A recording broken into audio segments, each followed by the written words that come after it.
Hey, so I want to make this short video that I feel really unqualified to make, but I don't want to ignore. I've gotten multiple comments about this topic, and somebody recently, just a couple days ago, left another one, and I wanted to talk about this. I have limited experience with this, I guess you could say, but the topic of physical ailments, specifically cancer in this particular comment, and how that's manifested by a person.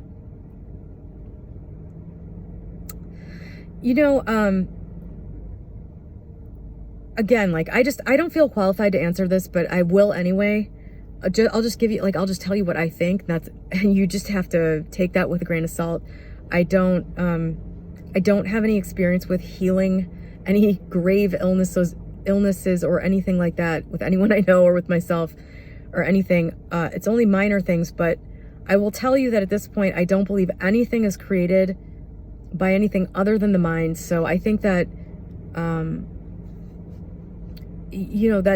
I'm not sure that we can understand this fully at all. And it's entirely possible that somebody could develop cancer who, for the life of them, cannot figure out what it is that is manifesting as cancer mentally.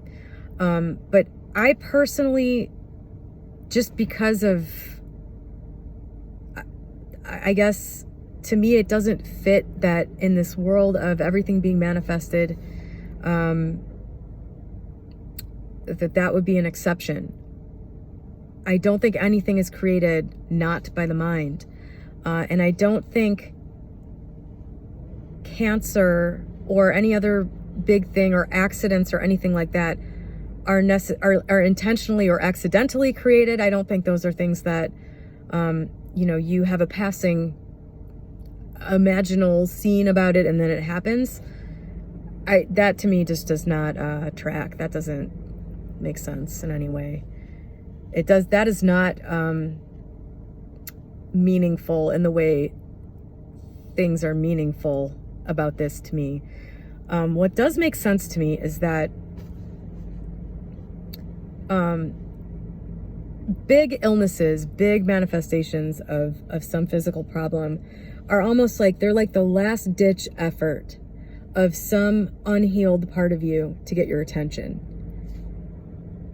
Like, this thing has been buried so deep and put away, not looked at, rationalized away maybe, for so long, in such a way that it's like it has to come and threaten your life. It has to come and threaten to end it all, or it has to come and disrupt things so gravely that you finally are willing to look at it. That would be my guess. It's like, by the way, like I got this from my ex. We were talking about this. I made a video about when I had a cold sore. I had like recurring cold sores happening after I didn't even know I really had.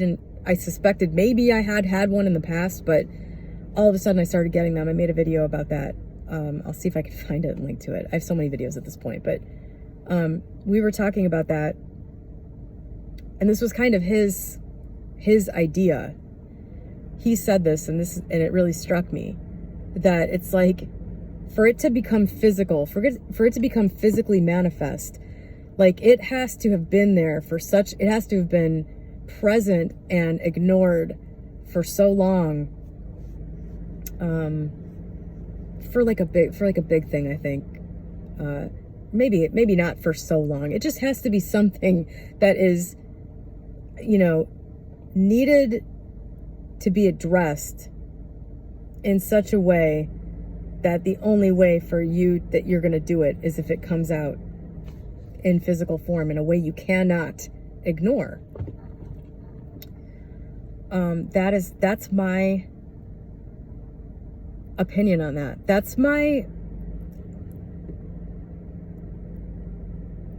I don't see what else could really make sense. I don't see what else really fits in in the grand scheme of how everything here is created. If this world is mirroring to you your self-concept, your beliefs, and your body is just a part of this 3D world that's mirroring to you, you know,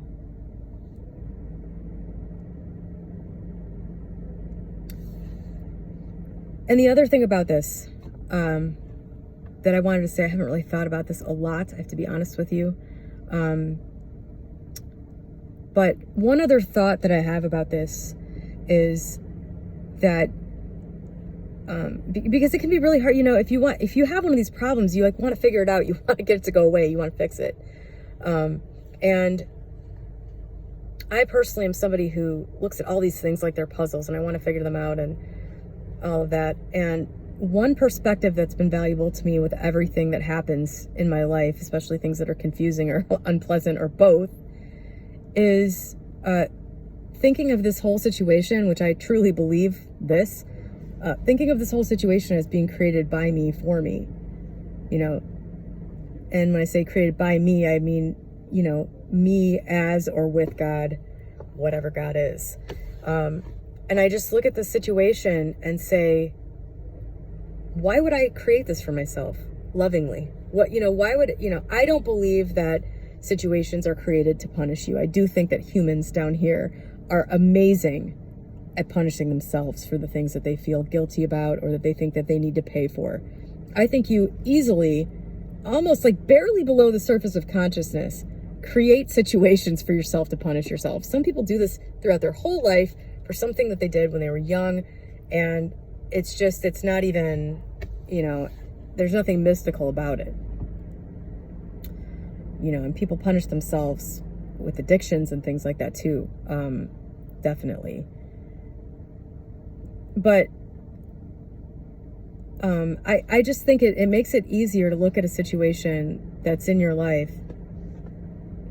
and remove any idea of randomness from it, karma, punishment, any of that, and look at the situation and just say, why would my God self, which is me, it's a greater version of me, the essence of myself, why would I create this for myself to experience? What's the thing I'm supposed to get from this? This is for my own good. This is for my own good. It's not bad, it just appears bad. It's just unpleasant, I'm not enjoying it. It's painful, it's whatever, it's confusing, it's upsetting. But why would I create this for myself? What is it that I'm supposed to be getting from this? You know, what positive growth was I supposed to take from this, or am I supposed to take from this? Or what is it forcing me again, or giving me another opportunity to look at and change and fix? You know, when you look at people that get major illnesses or cancer, especially, I've known a lot of people that have had cancer at this point and survived or not. But what I've noticed with the cancer survivors is that for many of them, it was a turning point in their life for what they were willing to tolerate. You know, it's like that being brought face to face with mortality suddenly just made everything so clear about what was important and what wasn't. And I think for some people it takes that, and that's not anything to feel bad about if you're one of those people. I think this is just, it's just sort of a part of being human for a lot of people, is that some major thing gets put aside and ignored, and it's just shelved, and, you know, largely out of habit and I don't know, other human things, you know, habit, routine, feelings like somebody else's needs are more important than yours, and just sort of behaving from that point of view or something like that. Something can just get shelved. And for people, a lot of people that get cancer, they just say, well, that's it. I'm not doing this anymore. You know, it's life or death. And I realize now that I need to take care of myself, and I need to put myself first. And this behavior I've been tolerating, maybe this is responsible for my cancer. So now I finally feel empowered to say no.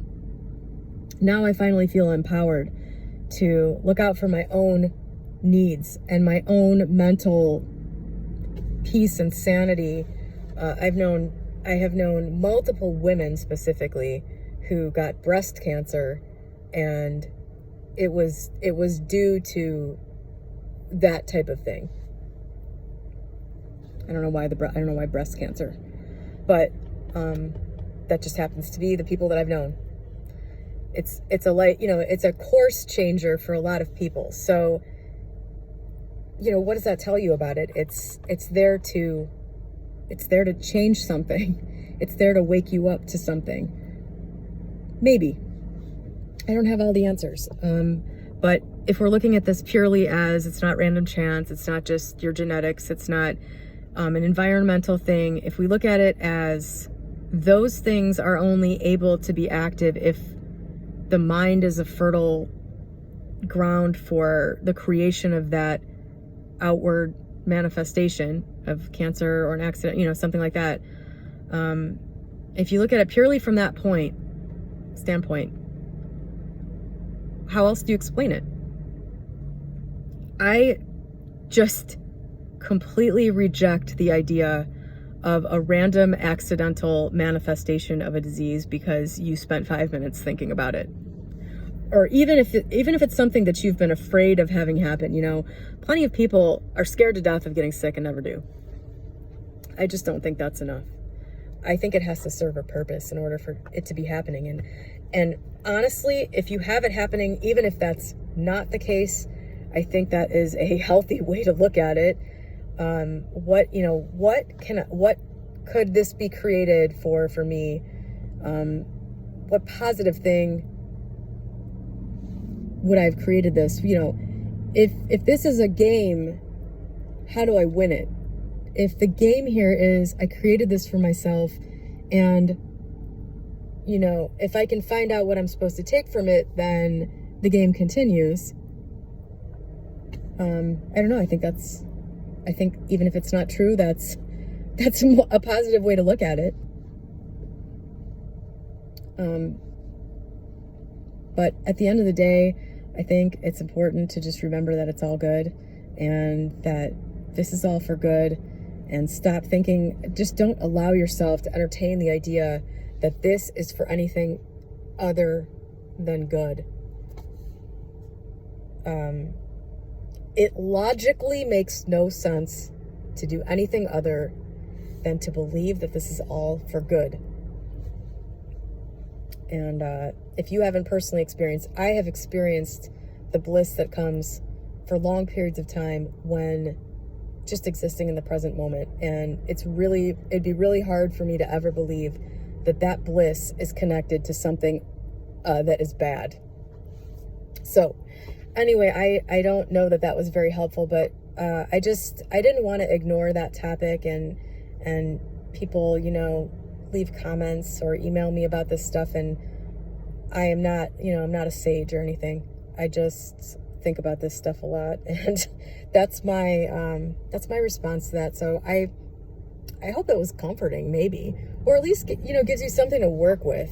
There's nothing worse than feeling powerless about something, feeling like something outside of you has control over you. And that's this whole genre that we're talking about here is really at the heart of it is empowerment.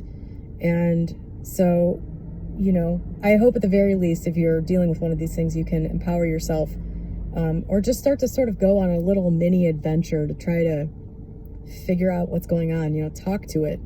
Talk to the problem and ask it what's going on, and then listen for the answer. Intend to know what it is. Make up an imaginary guardian angel and start asking that thing questions. Just start fucking around and see what answers you get. That's my advice, and I hope that this helped somebody. Have a good day.